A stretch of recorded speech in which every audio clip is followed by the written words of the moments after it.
Good morning! Isang mapagpalang umaga po sa ating lahat. In Ilocano, naimbagngal daw tayo amin. In Bisaya, maayong buntag.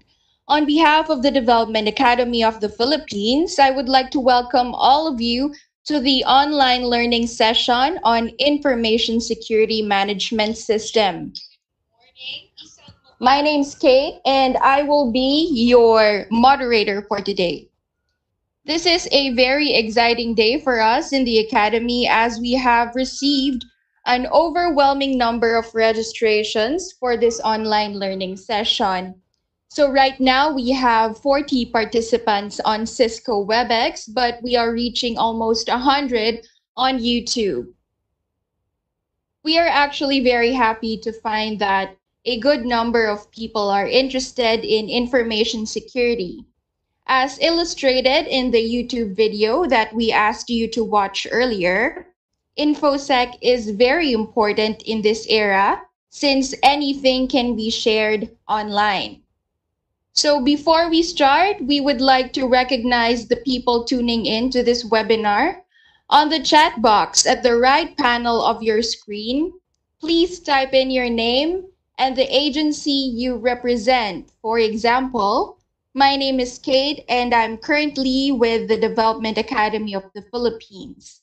Again, on the chat box at the right-hand panel of the screen, please type in your name and the agency you represent so we can get to know our audience better.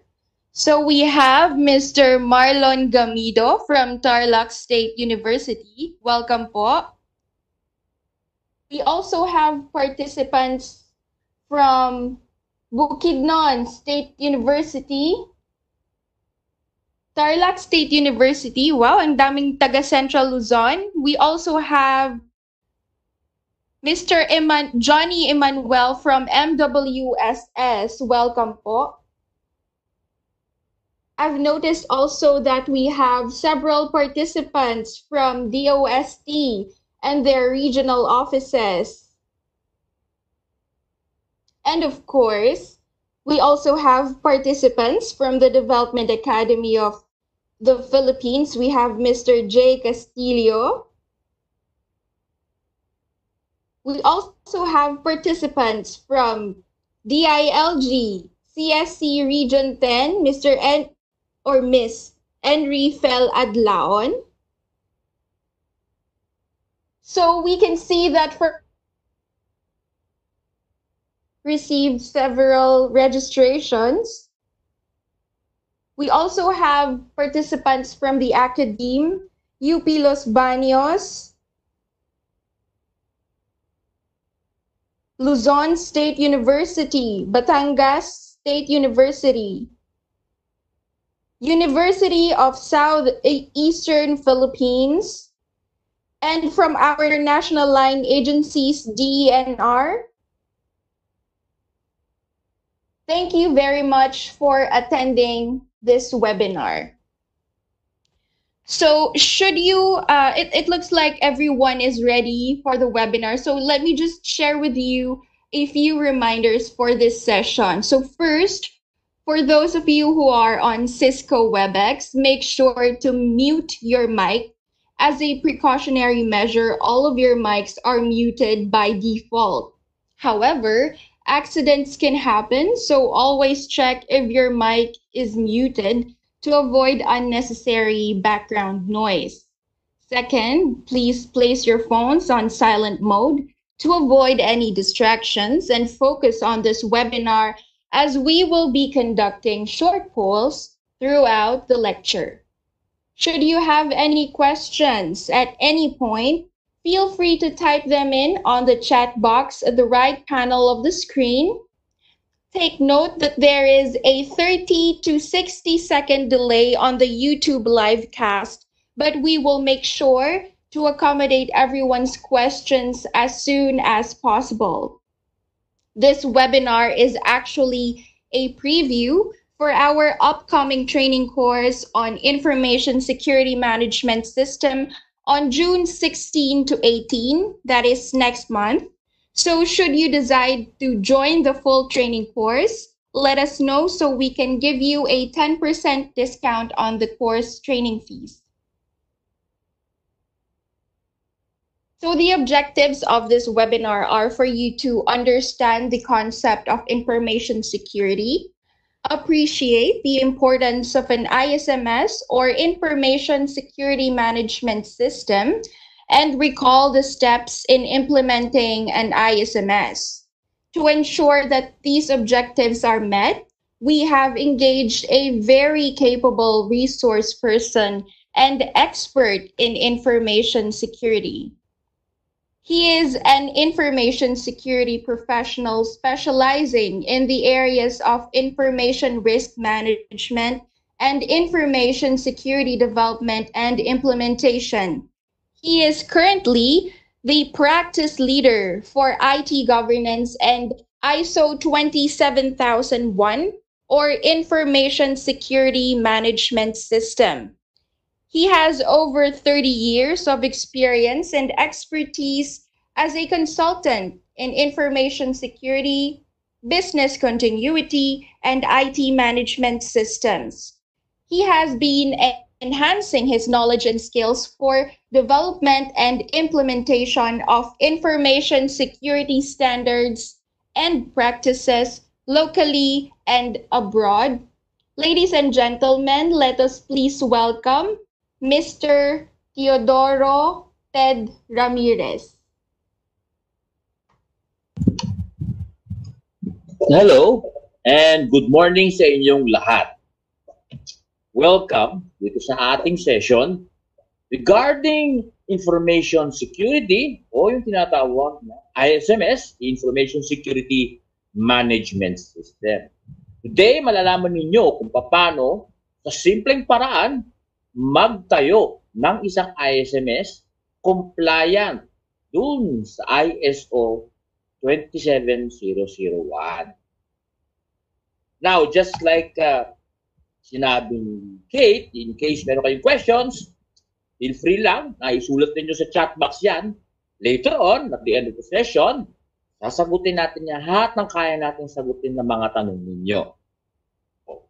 Now, start up. Information security. Isang bagay na matagal nang hinahanap ng maraming organisasyon. Information security is actually an important process for an organization. It is responsible for protecting the information against mga bagay na makakasama at makakasakit sa information na pinaghahawakan ng organization ninyo. Basic information security practices ay nagagawa na ng ibang mga organizations. Yan ay tulad ng ginagawa araw-araw ng inyong IT, kung meron kayo. Parang yung antivirus software ninyo o yung firewall, kung meron kayong firewall. Certain policies tulad nung bawal gumamit ng USB are actually security controls under the helm of information security. So the practice of information security is to provide or establish controls, measures, para walang masamang mangyari, hindi siya ma-unauthorized access, ma-disclose ng hindi dapat, ma-disrupt, ma-modify, diba? O mawala't masira ang inyong information. Yan ang tinatawag ng lahat ng mga tao ngayong panahon na InfoSec. But the problem, basic lang yan ng information security. Having the basic controls are the startup point of actually establishing an ISMS. Most organizations do not know what or how to implement an ISMS. Now, the importance of having an ISMS is to address risk to the organization or the agencies na pinapasukan ninyo. Because nasa digital age na tayo, malaganap ang mga masasamang mangyayari sa inyong organizational information o personal information. Baka magamit sa mali. Common naman ata ngayong panahon ang understanding that we have threats tulad ng hackers o mga people who commit fraud or use your information para sa kanilang gain. Either masaktan ka o makalamang sila.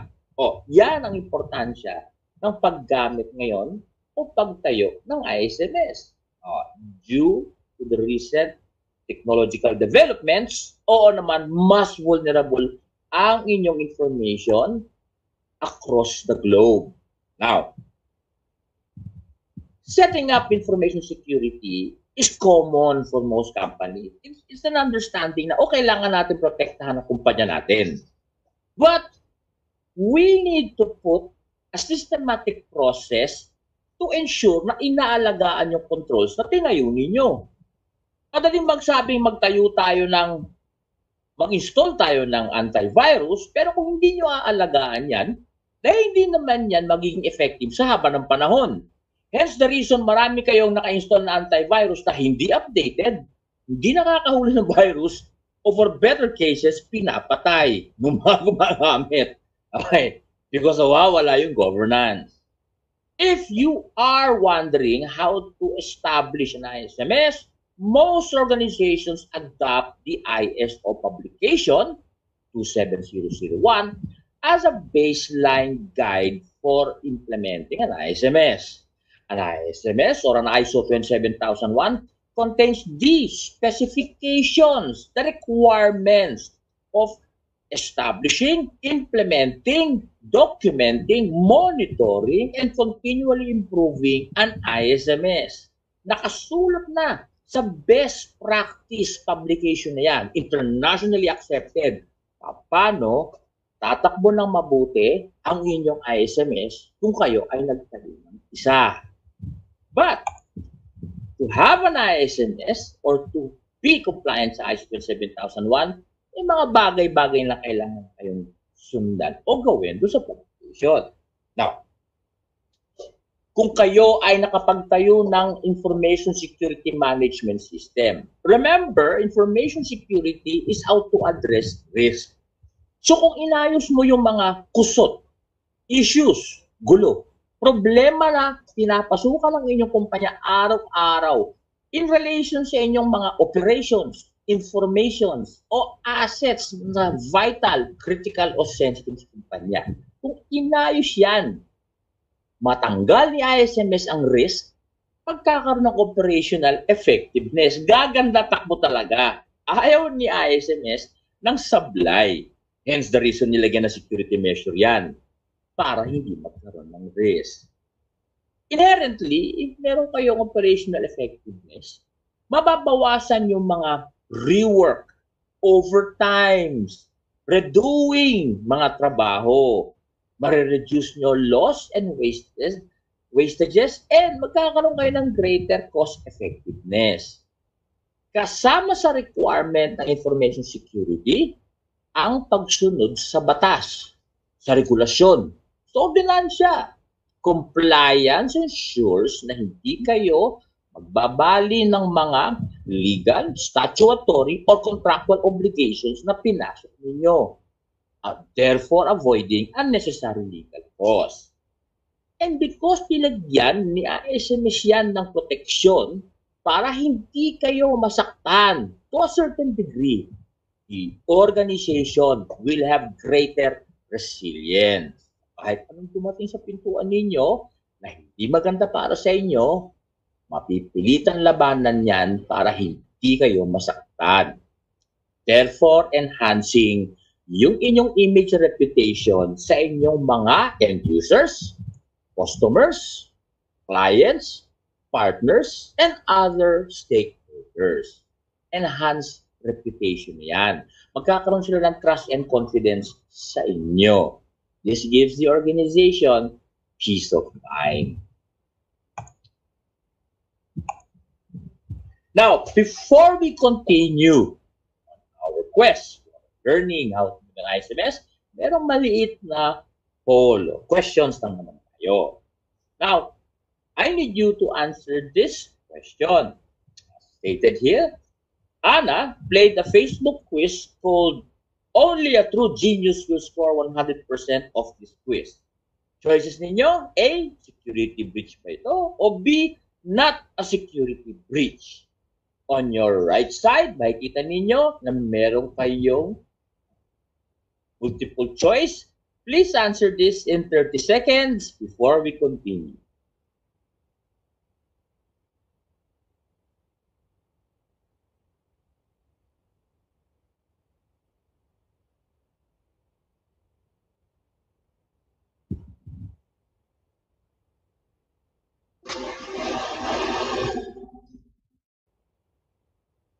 Okay, time's up.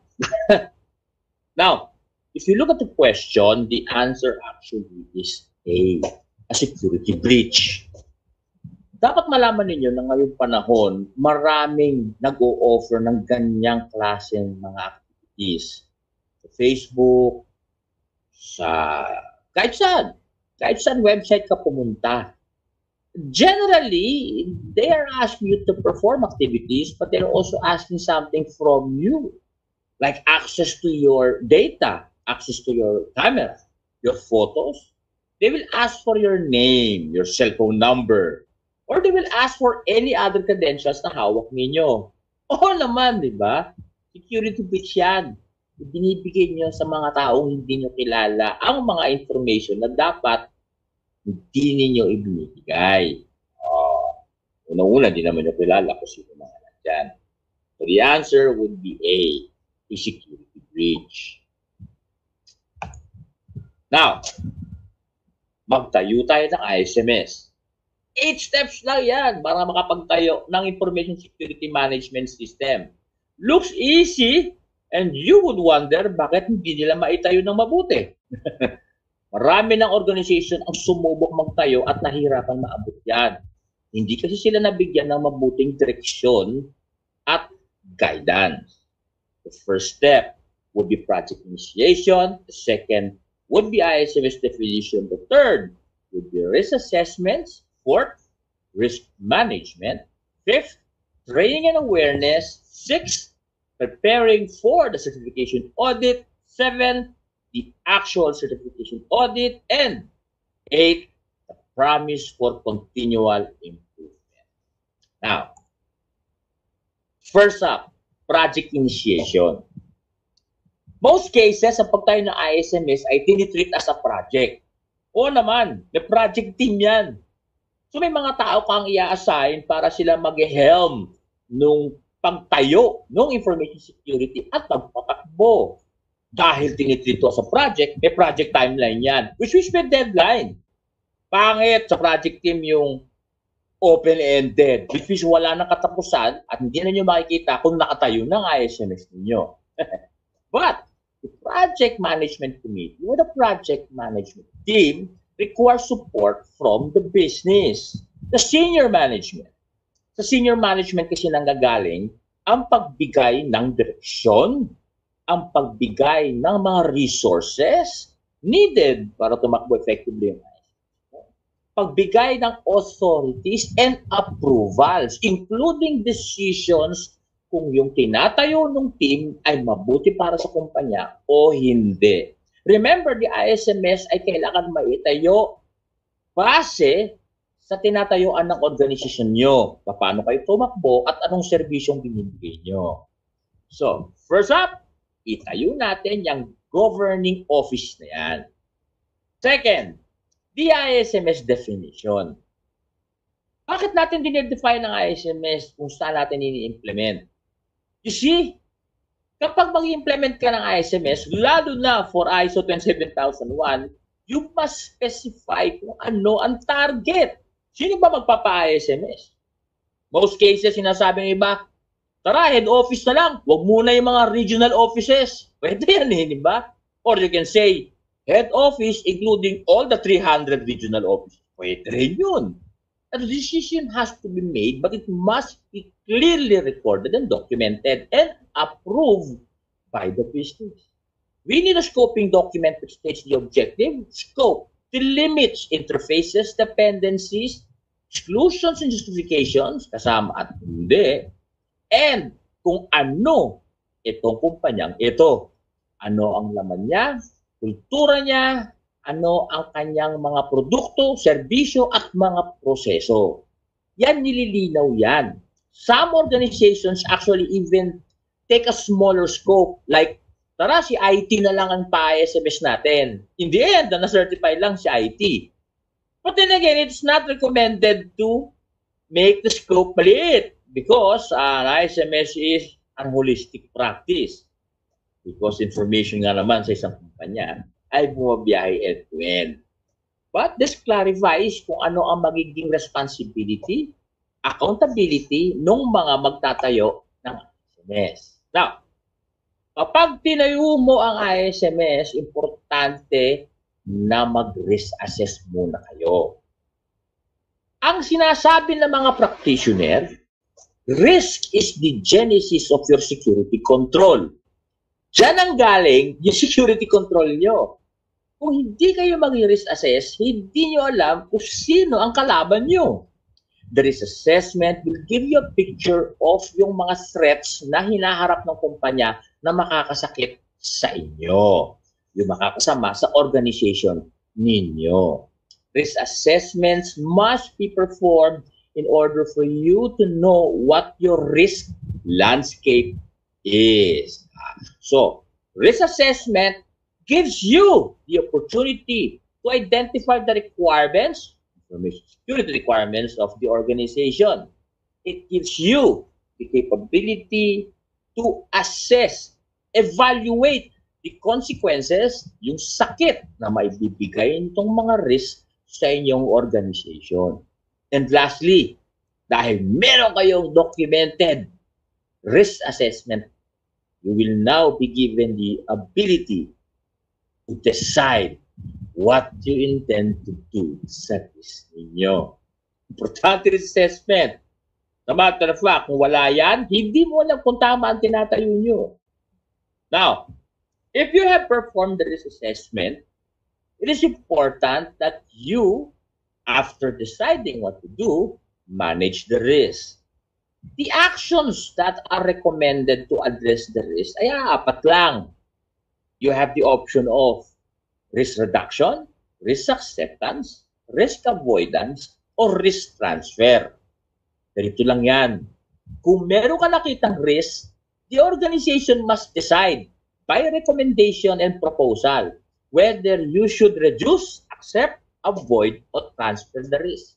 Reduce meaning, bawasan natin yung sakit na maibibigay niyan o yung dalas na mangyayari sa atin yan. Accept.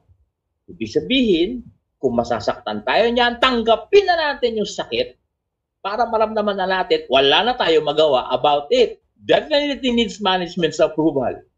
Avoid. Kung yan, yung mga critical assets natin o information, nasa lugar na maraming risk, tanggalin mo yan dun. Ilipat mo sa lugar with no or lesser risk. And then forget transfer. Kaya nga may insurance company. Kaya nga pag nasunog kayo, iba ang nagbabayad nung nawala sa inyo. So risk transfer, transferring the risk accountability to a third-party entity. After you make that proposal, isa sign off ni management yan, senior management. And then mabibigyan ngayon yung ISMS team ng opportunity to implement the security controls based on the approved action na pinayagan ng inyong organization. Now, in-approve na lahat ng inyong recommended actions at signalang mo na lahat ng security measures necessary to address the risk sa inyong risk assessment base sa recommended mo na action. So kung sinabi mong, meron tayong risk ng virus sa ating mga desktop, lagyan natin ng antivirus to reduce the risk. O, di okay yun. The problem after developing and implementing controls is trying to tell people na meron tayong controls. Training and awareness ang importante naman dyan. Training was intended to help educate and make all your ISMS roles responsible entities competent to perform their jobs and their duties in support of the ISMS and security programs. The awareness campaign is used para people will know kung paano nila proactively will support yung kanilang mga security controls na sinalang. kailangan alam ng mga tao about risk, alam nila how to protect themselves and what they have to protect the organization. Naturally, if you have a training program and an awareness campaign, which most ISMs actually do have on a yearly basis, you need to identify necessary skills para mabigyan ng tamang training, competency nga, yung mga taong tutulong magpaganda ng takbo ng ISMS, bigay ng training ng mabuti, i-evaluate kung naibigay ng mabuti yung training and awareness, and don't forget to maintain records, proof na sila ay nabigyan ng training and education. Now, pag naisalang mo na yan, konting panahon bago makapag-adjust yung kultura ng mga kasama nyo sa opisina para masanay sa control sa nilagay nyo.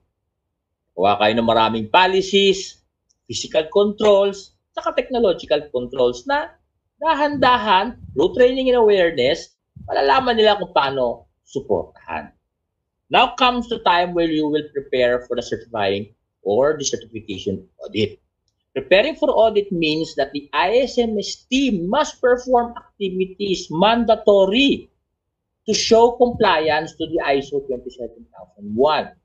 This will include documentation control, management reviews, internal audit, and corrective and preventive actions. These activities ensure na yung ISMS na tinayo ninyo ay nakatayo, tumatakbo, at bagay para sa inyong kumpanya, lalong-lalo na kung effective to para sa organization o sa agency ninyo. Preparing for audit yon. It will take some time bago makasigurado yung ISMS team na handa na kayong humarap sa certification audit.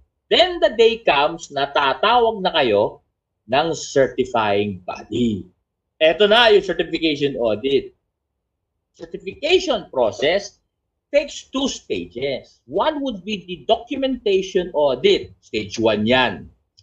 That audit, depending on the size ng scope na dineclare nyo earlier, remember the scope, the definition, might take 3 to 4 days. Probably shorter kung maliit lang naman o maliit ang inyong organization. The documentation audit takes you into a check and a review of all documents and records na meron kayo na itinayo sa ilalim ng ISMS ninyo. Papasahin ng auditor lahat yan. At the end of this stage, bibigyan kayo ng findings report at bibigyan kayo ng pagkakataon ayusin yan by the auditor before pumunta siya sa stage 2. Once inayos ninyo, implementation audit naman ang next agenda. Stage 2 or implementation audit is a physical audit, an implementation audit. The auditor will perform oculars, walkthroughs, and even testing of your controls to see kung yung mga implementation ninyo sa real world ay bumabangga sa documentation na ginawa ninyo earlier. So dapat hindi pa puwang yun. Yung ginagawa nyo, yung paperwork yun. Ganun lang yun. Kung ginagawa nyo, isulat ninyo. It's a simple process. At the end of stage 2, implementation audit, bibigyan na naman kayo ng finding report yan. Paayos sa inyo ng auditor yan. Now, ang kagandahan dito is kung konti lang ang findings, i-recommend na kayo for certification by the certifying body. Which means, umasa na kayo at certified na kayo. Pero, kung binigyan kayo ng report at umalis ang mga auditor sa inyong organization na hindi nag-recommend, may problema tayo. Ibig sabihin, hindi kayo compliant.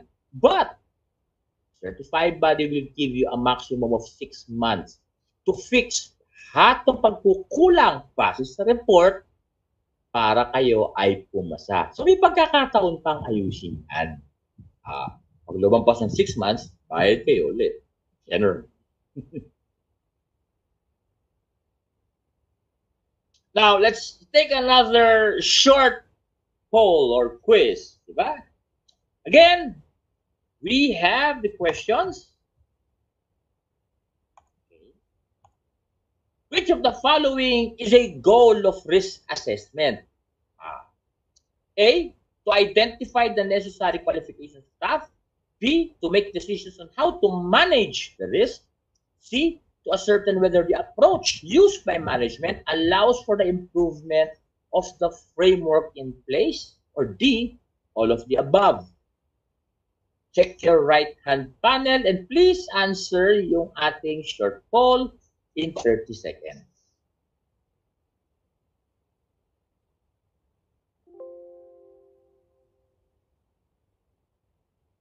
Yes.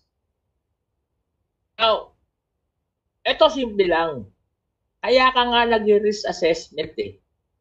Kasi kailangan mo malaman kung anong gagawin mo sa mga risk na meron ka sa kumpanya. So, B ang sagot to make decisions on how to manage the risk.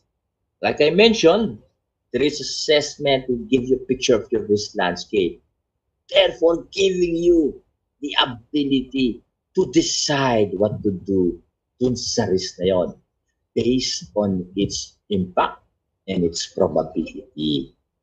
Sagot is E. Now, kapag kayo ay pumasa sa certification, ISO 27001, meron kasamang pangako yan. Ang ating ISO, hindi yan fire and forget, tulad ng ginagawa ng ibang mga kumpanya. Hindi yung tinayo mo ngayon, and then next year, kalimutan na natin. It doesn't work that way. The certification auditor will return every year for a surveillance audit. They will check kung yung system na tinayo ninyo ay pinapatakbo ninyo, pinapaganda ninyo, at inaalagaan ninyo. Gusto nila mag-validate kung kayo ay continually ini-improve yung inyong security programs, yung governance office, at yung controls na sinalang ninyo. Continual improvement means you need to improve on a regular basis the policies, your objectives and targets, the processes for reviewing and for auditing, to improve the organization by addressing events and incidents, and by implementing corrective actions pag may mga kailangang ayusin na mga incidents. Yan. O pagkukulang. Continual improvement is an important part of the life cycle of implementing an ISMS. Every year, babalik ang auditor. Pag hindi nakita ng auditor na meron kayong continual improvement, huhugutin nila yung certificate sa organization ninyo at ibigyan na naman kayo ng magkakataon ayusin yung pagkukulang. Which means, being certified is a non-stop race to the finish line. Walang finish line sa matter. Now, whether you are certified or not, yes, ISMS is important to an organization. Maraming organizations ang in-adapt yung practice ng ISO 27001. Pero hindi sila nagpapa-certify, believing that the best practice document can help them, help protect their organization naman kasi. So, ginagawa nung iba yun. This certification program is totally voluntary unless pinamandate ito ng inyong mga stakeholders and partners and customers and clients. Hinihingi talaga nila yan. Hinahanap o minamandate by batas, which currently everybody knows, meron tayong mandate to get you certified for ISO 27001, just like the ISO 9001, quality management system. Alright. Given that, whether you are certified or not, it is your responsibility na alagaan at patakbuhin niya na mabuti and ensure effectivity niyan. Inspections and updates must be performed regularly, hindi nyo iniiwan. And remember, perform regularly yung inyong mga reviews, risk assessments, because security is a field that is forever changing. Hindi yan nagsistay, stay the same way. So, do we have any questions regarding implementing an information security management system? Please pakisulat dun sa inyong right side chat panel para ma-address natin yan. I leave this to Kate to tell us kung ano yung question.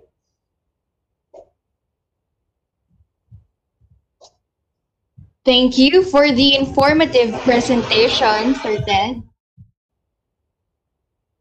So before we start our open forum, we would like to recognize the presence of one of the members of the DAP Board of Trustees, CSC Chairman, Ms. Alicia Bala, and the Senior Vice President for Programs in DAP, Ms. Magdalena L. Mendoza. Thank you for attending the webinar. If you have any questions, please type them at the chat box at the right panel of the screen. If you are on YouTube, please type them at the chat area, also located at the right-hand panel of the screen.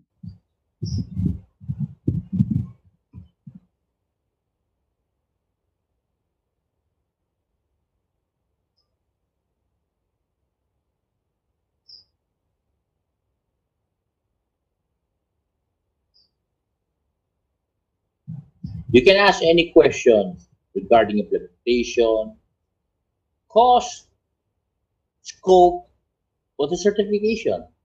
Yeah. Feel free to ask. Okay, so I think we have a question from Mikel Rivera.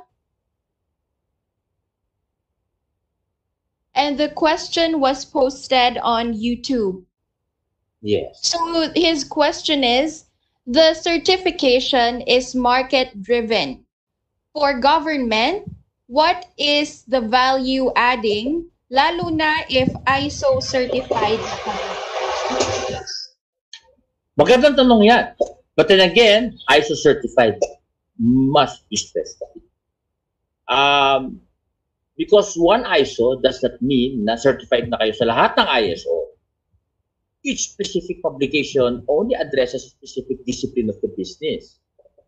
And to be honest about it, majority sa inyo ay ISO certified sa Quality Management System 9001, which addresses naman quality of services and products ng organization ninyo. But it does not emphasize on protecting you from risk, lalo na risk regards to your information. Now, alam niyo may Data Privacy Act. Yung mga practitioners, implementers niyan, para makuha yung program for complying with that, ginagamit nila yung ISO 27001. Because it addresses all information, not one kind. Personal information is only one kind kasi. So, it is market-driven. In our case, sa ating government, it is mandated actually by the government natin na you do have an ISO, two kinds, for 9001 and 27001. I think may executive order yan, shared to everybody. Now, depending on the nature of the agency or the operations, organization, some of you nire-require magkaroon ng business continuity naman. ISO 22301 naman yon. Yung sa iba sa inyo, nire-require talaga yon. So, sa atin, dinidrive yan ng need ng ating country para support lahat ng ating kababayan.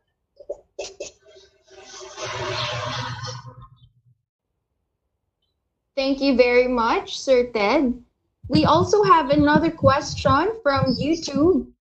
The username is Friends Marielle Nogoy, and her question is, thanks, Sir Ted. As a university institution, what are the possible risks involved in InfoSec?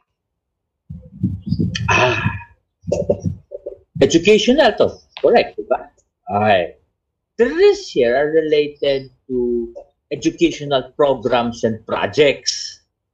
The risk here is also personally identifiable information ng mga students ninyo at yung mga next of kin ng mga students ninyo, including yung mga faculty, syempre. Now, there are schools that are competing with one another. Alam ko yan, kasi gumawa na ako ng schools. Sabi nung isang school, yung programs natin, kinokopya nung kabilang school. Ano naman, di ba? Ganun pala ka-importante yun eh. So, maraming risk related yan. naturally, depende sa inyong organization ulit, you need to identify yung mga risk na yan. Hindi kasi kayo pare-pareho. Not because one educational agency is same with you means pareho yung risk. You have to identify specifics of how your organization works.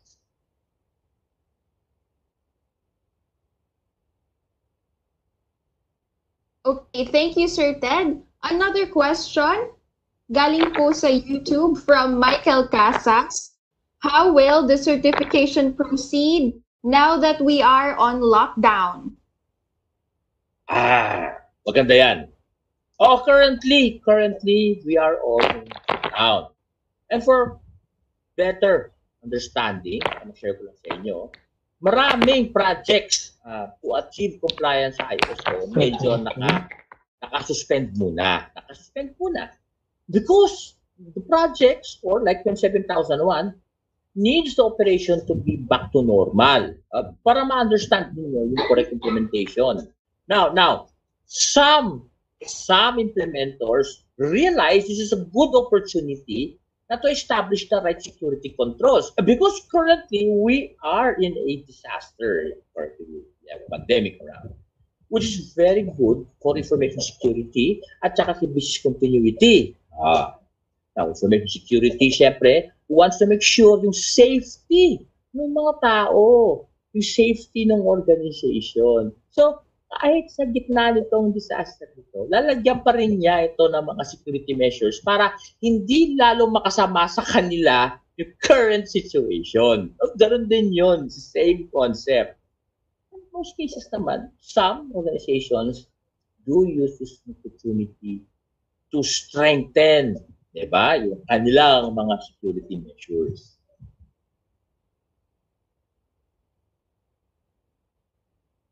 All right, thank you for explaining, Sir Ted. Now, do we have any more questions? So far, that was the last question received from our YouTube chat. Do we have any questions here on the Cisco application? Okay, so we have a question from Florena Samiano. As per experience, ano po ang common findings during audit implementation? Malaking factor ba ang reliability of the internet connection or server used by the organization? Ano ang minimum requirement for us to be able to become ISO certified lagi? Sir Ted? Minimum. That's a good question. See, if you adopt an ISO, the ISO actually has by default new standard has 10 clauses. Basic yan. Kung mag-ISO 9001 ka, you have 10 clauses that you need to ensure by ipakita mo sa auditor na ini-implement ninyo. Remember, the standards contain specifications, hindi the how-to. The how-to ay nasa kamay ninyo. Diba? Sasabihin lang ng standard, eto magandang gawin sa inyo, paano mo gagawin yon? Okay. So, what is minimum? Again, yung nakalagay sa standard base sa hinihingi niya. Tama yon. Pero kung gaano karami yung gagawin mo, nasa sa inyo na yon. Nasa inyo na yon. Now, to give you a better direction lang, the 27001, the 27001 has labas pa dun sa 10 mandatory requirements. 114 security objectives na kailangan nila makitang maitayo nyo. Yun ang challenge ng ibang mga implementors. Kaya na-overwhelm sila sa pagtayo ng ISMS. It's not impossible and we never told you to make it perfect. What again is okay na sa inyo as a protection, whatever form is your baseline minimum. Okay ka na ron.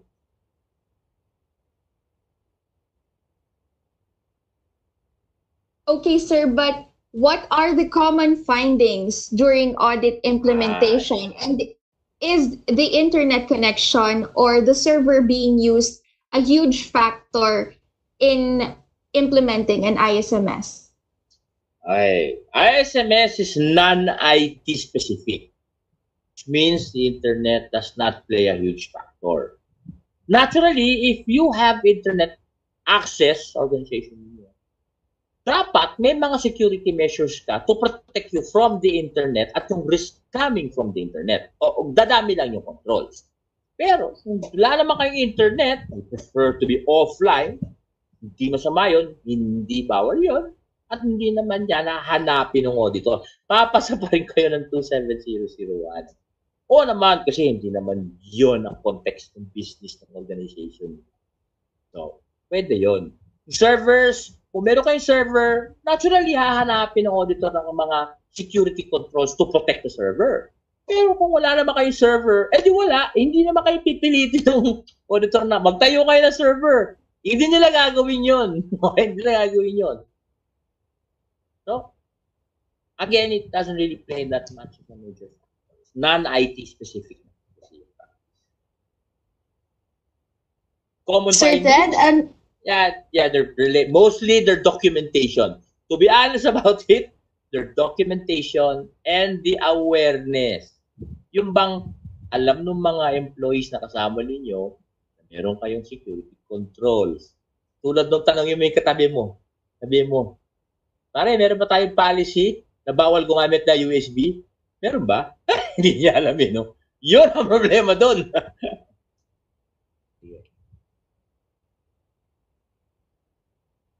All right, thank you so much for answering that question. Now we also have another question sent by PDO. The question is, what are the resources needed to implement an ISMS? More or less, how much do we need to implement an ISMS? Good question. Marami yan kanina. Ganito yan. Well, resources, in the practice of implementing ISMS, hindi naman nila mandate, lalo na nung publication, mag-acquire kayo ng maraming resources, so matter of fact, physical assets or technology. Hindi nila nire-require. Well, definitely, you need people to run the office, the security governing office. So resource-wise, you need people who will help you become the, magpupulis regarding the controls at walang masamang mangyari sa inyo. At kapag meron, huhulihin nila. So, resource na usapan, nandun tayo sa tao. Ang gamitan, nasa sa inyong discretion yun. Kasi kayo magre-recommend. If you believe na kailangan natin ng firewall, pag tayo nakadikit sa internet, ipa-recommend mo yung firewall.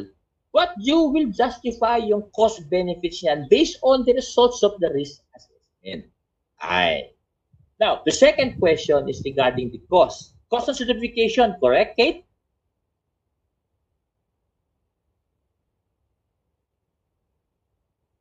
Yes, sir. How much daw po will they be spending? Okay. The certification audit is kino-cost yan based on the scope. That's why it's important that you document the scope ng implementation niyo. Now, for a small office, small organization, lagay natin 20 to 30 people. Lagay natin, hindi kaya lalampas sa 50 people. At isa lang yung office. Assuming na gano'n yun. Roughly around 400,000-500,000. Depende naman yan. Marami naman nag-o-offer. Ang cost for certification. That would give you a 3-year cycle para sa audit. So 3 years sila mag-audit. Mahaba naman. Term. Now, the bigger the scope, the larger the cost. So if you decide to have, I want 2-3 regional offices and the head office, syempre, they will compute for everything else, including the Mondays na binyahe at expenses para sa biyahe at gas incurred doon sa pag-check lang at pag-audit.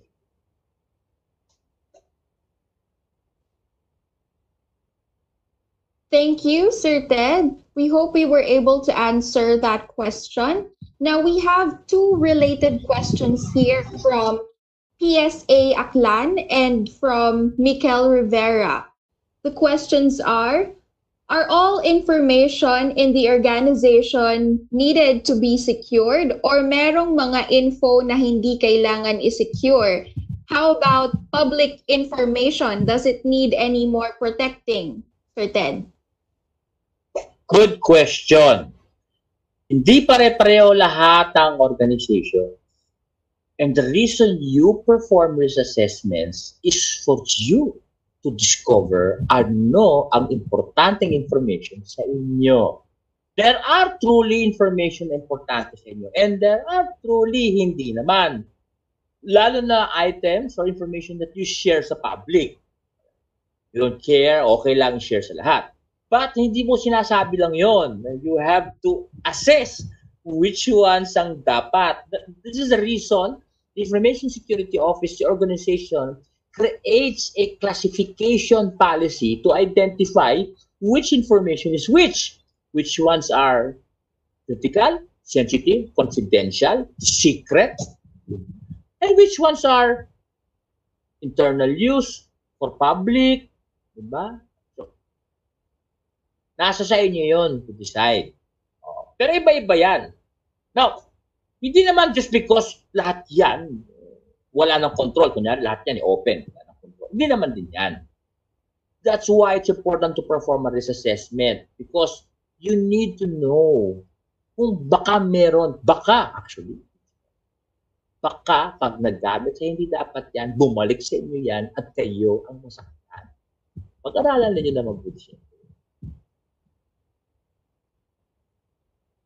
Okay, thank you, Sir Ted. We have another question from Tirso Cruz. Artista ba to? Oh, this is from YouTube, yes, from the YouTube chat. During this time when most transactions are online, like most people are working from home, what are some basic security measures that we can implement at home? Sir Ted. Yes. Yeah, marami lang pumasok sa issue na yan. Currently, kasi dahil may crisis tayo, maraming work at home. Oo naman. But, as a matter of fact, work at home is part of the 114 controls of the ISO 27001. Surprisingly, it is part of it. Which means teleworking controls and mobile computing are actually part of the requirements.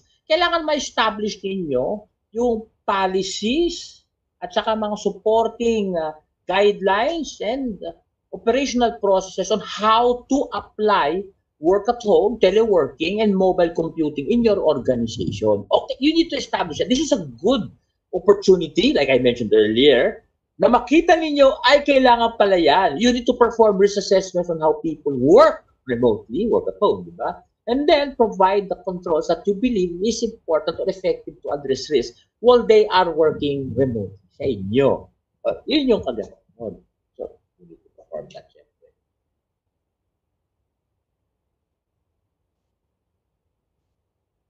Okay, thank you, Sir Ted. In the interest of time, we will now be answering just one more question. Don't worry, if you have raised questions, we will make sure to answer them by email. And the last question is from Sir Ronaldo. His question is, distance learning platforms are flourishing nowadays as we are about to migrate to a new normal situation in the academe. Are there any free applications or softwares currently proliferating that are safe to use? Can these be threats in the organization's data or information security? Sir Ted. Okay, magandang tanong. Unang-una, there is no true free platform. Unang-una man yan. Some will give you a demo or a free platform with really basic, unsecure sabi ko usage. Yun yung problema doon. So if the question later on was about threats, oo naman, maraming risk yun. Yun yung problem with dealing with free software, di ba? Open vulnerability yun. Walang accountability yun eh. Now, preferably, again, part of information security is the 114 controls, is selecting the right software, tools, and supplier. Kailangan pag-aralan ninyo kung what degree ang security practices naman nung bibilhan ninyo. Or yung security control sa kasama sa bibilhin ninyo o gagamitin ninyo. Huwag kayong kuha ng kuha, gamit ng gamit. Kailangan yung security office ninyo, yung information security office, pag-aralan muna yung tool or yung supplier ng tool kung sila ay may mga security measures in place with regards sa use ng kanilang product.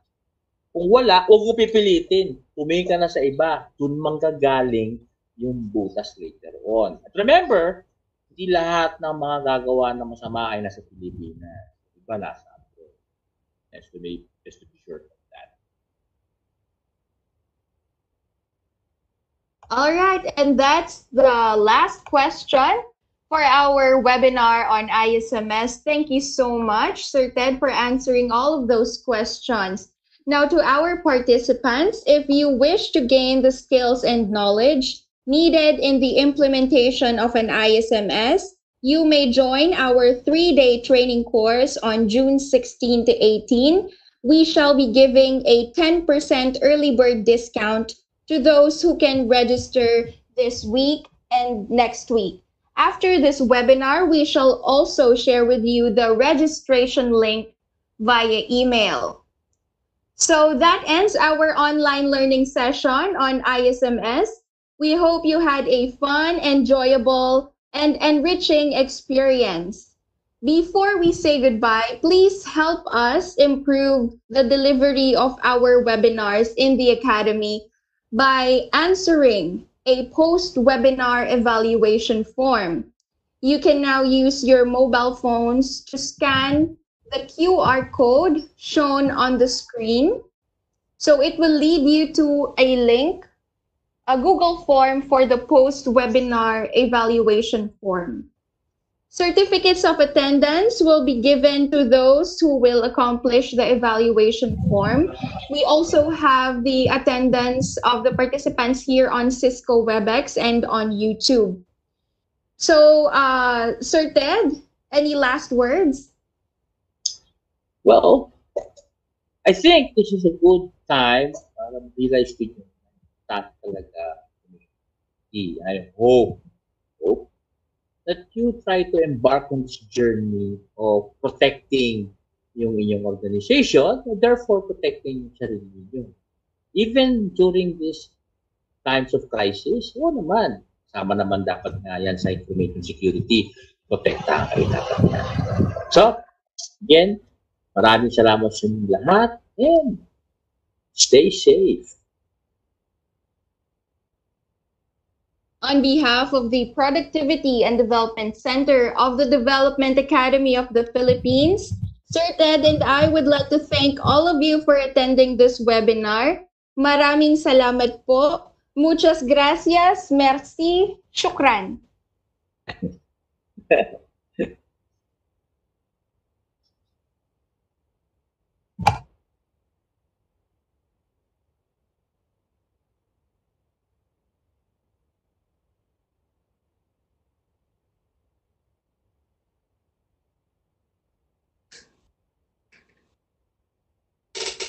Nagre-require ng permission yung barcode, QR code.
YouTube 160 something.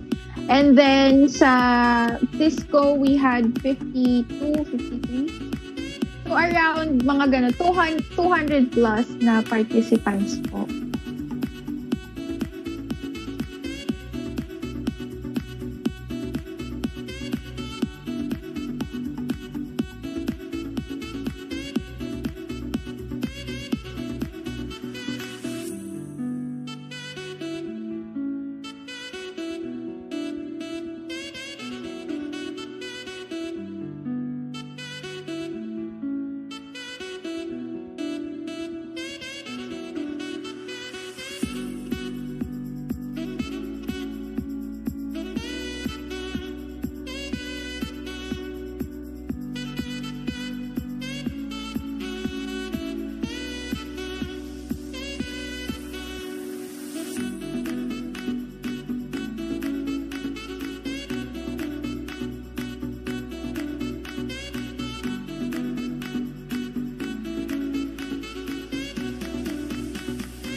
present.